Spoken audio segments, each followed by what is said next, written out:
Ulaya haitakalika ikiwa EU itaiunganisha Ukraine kuwa mwanachama wake, huku ikiingizwa moja kwa moja katika mzozo wa Urusi na Ukraine ikiwa itatoa wanachama wa Kiev wa umoja huo. Hii ni kauli iliyotolewa na Waziri Mkuu wa Hungary Viktor Orban, ambaye ameonya.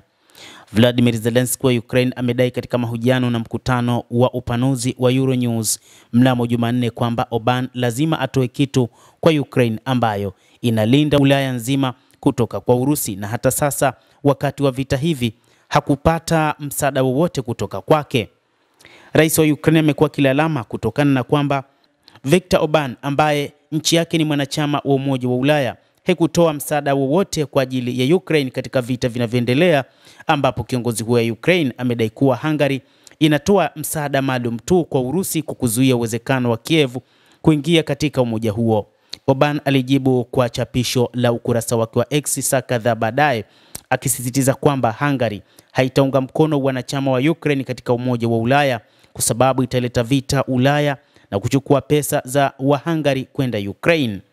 Alibainisha kuwa uamuzi wa pamoja wa mataifa yote 27 ya Umoja wa Ulaya yanahitajika ili kuongeza nchi nyingine katika umoja huo, kumaanisha kwamba kila nchi mwanachama ina haki ya kuunga mkono au kupinga kuandikishwa kwa mwanachama mpya. Hungary imesema kamwe haitoweza kuruhusu kuandikishwa kwa Ukraine kuwa mwanachama wa Umoja wa Ulaya kutokana na kile ambacho inaona ni kutokea kwa vita vikubwa zaidi katika eneo la Ulaya, jambo ambalo lingekuja kusababisha vita vya tatu vya ulimwengu. Lazima nikatae pendekezo kwamba Hungary haidai Ukraine chochote. Ukraine haitetei Hungary kutoka kwa mtu yeyote au kitu chochote. Hatukuomba kitu kama hicho na hatutawahi kuiomba Ukraine chochote, Orban aliandika. Alisisitiza kwamba usalama wa Budapest unahakikishiwa na jeshi lake la NATO, ambayo Ukraine kwa bahati mbaya sio mwanachama wa NATO. Tofauti na mataifa mengine mengi ya Umoja wa Ulaya, Hungary imechukua msimamo wa kutoegemea upande wowote katika mzozo wa Ukraine, ikikataa kutoa msaada wa kijeshi kwa Kiev na kutaka suluhu la kidiplomasia kwa mgogoro huo. Wakati huo imetoa euro milioni 200 sawa na dola milioni 230 katika usaidizi wa kibinadamu kwa Ukraine. Orban alibainisha akisema inasikitisha ikiwa hii haimaanishi chochote kwa Zelensky, aliongeza.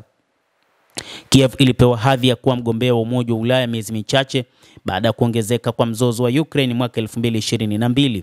Zelensky ametoa wito mara kwa mara kwa umoja huo kuhakikisha mazungumzo ya kujiunga nayo tangu wakati huo.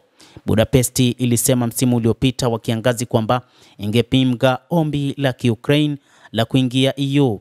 Hungary ilifanya kura ya maoni kuhusu suala hilo mwezi Juni, ambapo 95% ya wapiga kura walipinga uwezekano wa wanachama wa Kiev.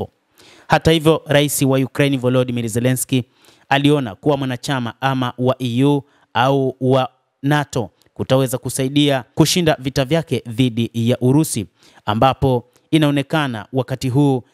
inaonekana wazi kwamba vita hivyo vinahitaji msaada mkubwa kutoka katika mataifa ya magharibi ili tu Ukraine iweze kupata ushindi ama iweze kujikongoja katika mapambano dhidi ya Urusi. Urusi nayo imesema kwamba ikiwa Ukraine itakuwa mwanachama wa NATO, hii itasababisha nchi hiyo kutengeneza mazingira ya kuzishirikisha nchi za kimagharibi katika mpango wa mapambano dhidi ya Urusi.